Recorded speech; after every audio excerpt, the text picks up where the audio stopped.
So hello students, welcome back to your own channel Dev Sharma physics PNP physics Panipat. और हम कर रहे हैं 11th फिजिक्स के बहुत ही important topic, 10 most important topic हम कर रहे हैं।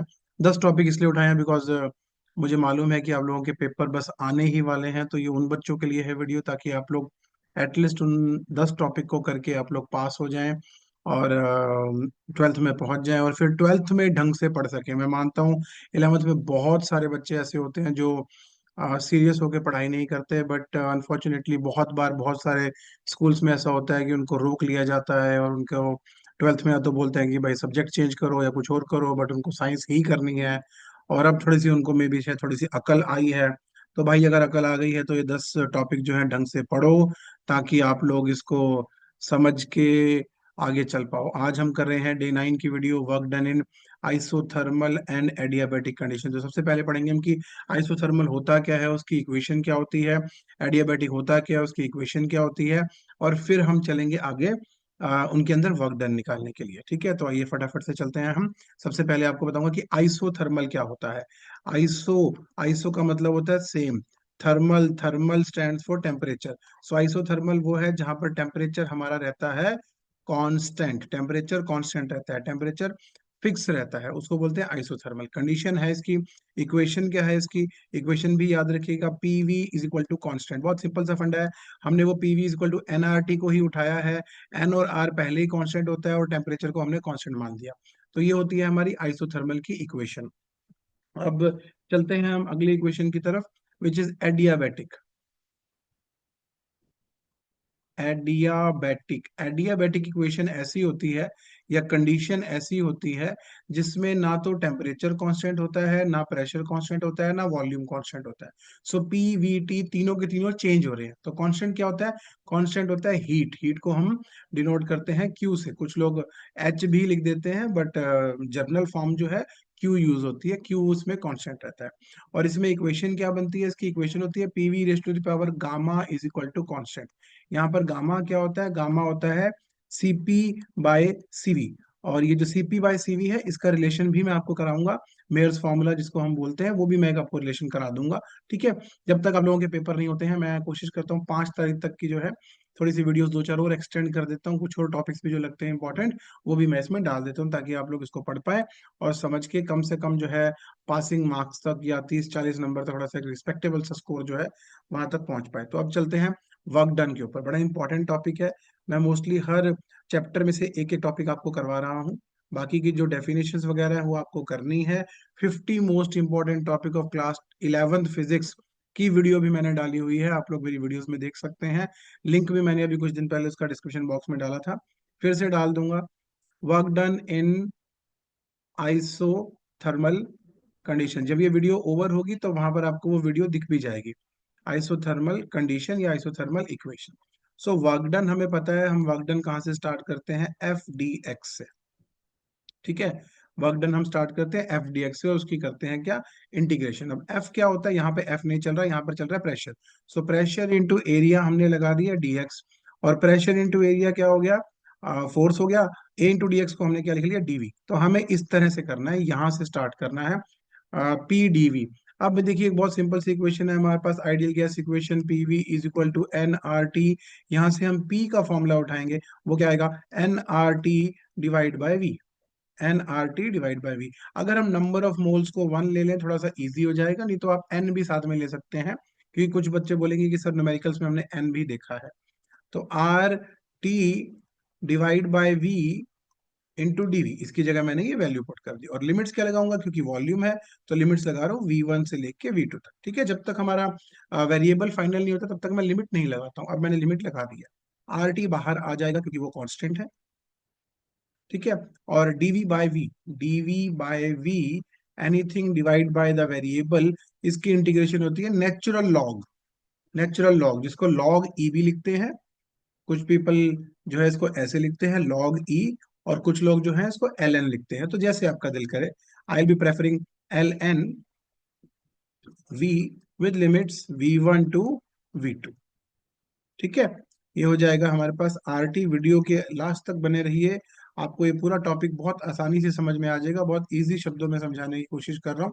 Upper limit minus lower limit, ठीक है।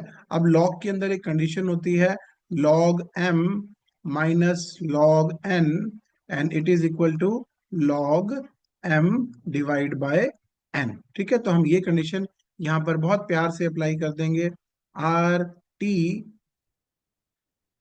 और ये हो जाएगा L N V two divide by V one, ठीक है। अब ये हमारा आंसर ऑलमोस्ट आ चुका है। अब हम एक छोटा सा काम करेंगे, जो लॉग टेबल हमें दी होती है ना, उसमें लॉग 10 की वैल्यू होती है, तो एल एन को कन्वर्ट करेंगे हम, L N X is equal to 2.303 log X. ये हमारा एक जो फॉर्मूला होता है, ये लॉग एक्स जो बचा, ये बेसिकली लॉग 10 है, तो ये हम यहाँ पर पुट कर देंगे, तो हमारे पास आंसर क्या आ जाएगा, 2.303 R T log V2 bye V1। ये हमारा वर्क डन का फॉर्मूला आ गया। यहां तक भी कर दोगे तो सफिशिएंट है। एक छोटा सा पॉइंट आपको एक्स्ट्रा और बता देता हूं, आइडियल गैस इक्वेशन या जो हमारी इक्वेशन है आइसोथर्मल की, उसके according PV is equal to constant है ना। PV is equal to constant है, that means P1 V1 is equal to P2 V2। तो यहाँ हमें क्या है, V2 बाय V1 है, तो मैं यहाँ से V2 बाय V1 की वैल्यू निकाल लूं, तो वो आ जाएगी क्या, V2 bye V1 P1 by P2 हो जाएगी, ठीक है। तो यहीं से इक्वेशन इस फॉर्म में भी कन्वर्ट हो सकती है एज पर द रिक्वायरमेंट, कि work done is equal to 2.303 R T log P1 by P2। तो ये हमारा वर्क डन का फॉर्मूला है। याद रखिए ये किसमें निकाला है हमने, आइसोथर्मल में। अब चलता हूं एडियाबेटिक के ऊपर, वो थोड़ा सा लेंदी है, थोड़ा सा समझ के आपको करना पड़ेगा। एडियाबेटिक के ऊपर चलते हैं, वीडियो को 2-3 बार देखिए, समझिए, और इस टॉपिक को बार बार लिखिए। 5 बार अगर आपने टॉपिक लिख लिया तो बेटा बड़े आराम से हो जाएगा। इतनी मेहनत अब आपको करनी पड़ेगी, वो नहीं कर सकते तो भाई कुछ नहीं कर सकते आप। एडियाबेटिक इक्वेशन, एडियाबैटिक इक्वेशन फिर से वहीं से शुरू करेंगे, work done is equal to P D V, है ना। और अब हम फिर से वही इक्वेशन उठाएंगे, P V is equal to N R T, number of moles को 1 ले लेंगे हम, है ना, और वहां से हम इसको सॉल्व करेंगे। इससे पहले हम अप्लाई करेंगे कौन सी equation, P V raise to the power gamma is equal to constant, जो हमारी एडियाबैटिक की इक्वेशन थी। तो पी यहां से निकालना है, तो क्या हो जाएगा, के और डिवाइड बाय वी गामा, तो मैं उसको लिख रहा हूँ वी माइनस गामा, है ना। ये वाली इक्वेशन अभी यहाँ पुट करते हैं, तो ये क्या हो जाएगा, K V minus gamma D V integration V1 से V2 तक, ठीक है जी। आइए इसको सॉल्व करते हैं, के बाहर आ गया, और ये हो जाएगा क्या, V-1 प्लस गामा, सिंपल सा फॉर्मूला है इसमें, सिंपल सा फॉर्मूला है XN+1 डिवाइड बाय N+1। देखिए बहुत सिंपल सा फंडा है यहाँ पे, उसी सिंपल से फंडे को अप्लाई करते हुए हम यहाँ पे, तो माइनस गामा प्लस वन, इसको मैं 1 माइनस गामा लिख दूंगा, ज्यादा इजी रहेगा लिखना।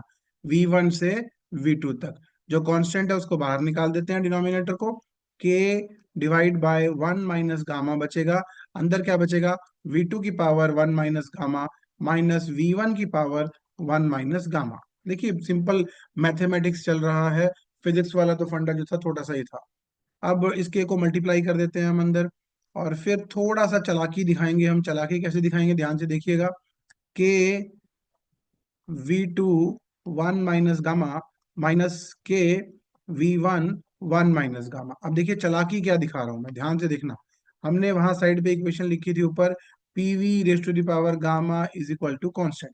इसका मतलब होता है P1 V1 gamma is equal to P2 V2 gamma. दो अलग अलग पॉइंट पे भी होगा, और ये भी किसके इक्वल है, के इक्वल ही होगा, कांस्टेंट ही है ना ये भी, है ना। अब देखो कितने स्मार्टली हम यहाँ पर गेम खेलेंगे। हम वो गेम क्या खेल रहे हैं, हम जो के V2 के साथ है वहां ये वैल्यू पुट कर देंगे V2 गामा वाली, और जो के V1 के साथ है उसके साथ हम P1 V1 गामा वाली वैल्यू पुट कर देंगे। ध्यान से समझना मैं क्या कर रहा हूँ, ये स्टेप बड़ा ही इंपॉर्टेंट है, और इसी स्टेप में बच्चे बहुत बार गलती करते हैं। तो कांस्टेंट को वैसे का वैसे ही लिखे रहने दो, 1 माइनस गामा,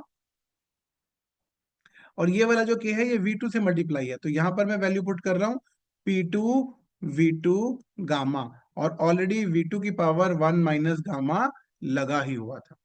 है ना। अब देखो होगा क्या, अगले स्टेप पे बाद में जाऊंगा मैं, आपको साथ साथ यहीं पे समझा दूं होगा क्या। सेम बेस है V2 तो पावर ऐड हो जाएंगी। अब आप इनकी पावर ऐड करोगे तो क्या होगा, gamma plus one minus gamma, तो गामा से गामा कट गया, यानी कि पावर वन बची, यानी कि सिर्फ V2 बच गया। ठीक है, ये हमने इसीलिए किया है ताकि सिर्फ और सिर्फ V2 बच जाए, गामा जो है पावर से वो हट जाए। तो क्या बच गया, सिर्फ P2 और V2 की पावर वन, यानी V2 बच गया।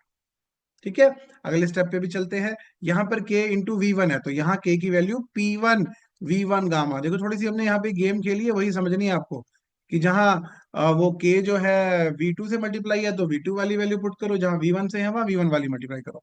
तो यहाँ भी बचेगा क्या, P1 V1। देखिए आंसर आपका यहाँ तक भी माना जाएगा, यहाँ तक भी आपको 2.5 नंबर बड़े आराम से मिल जाएंगे।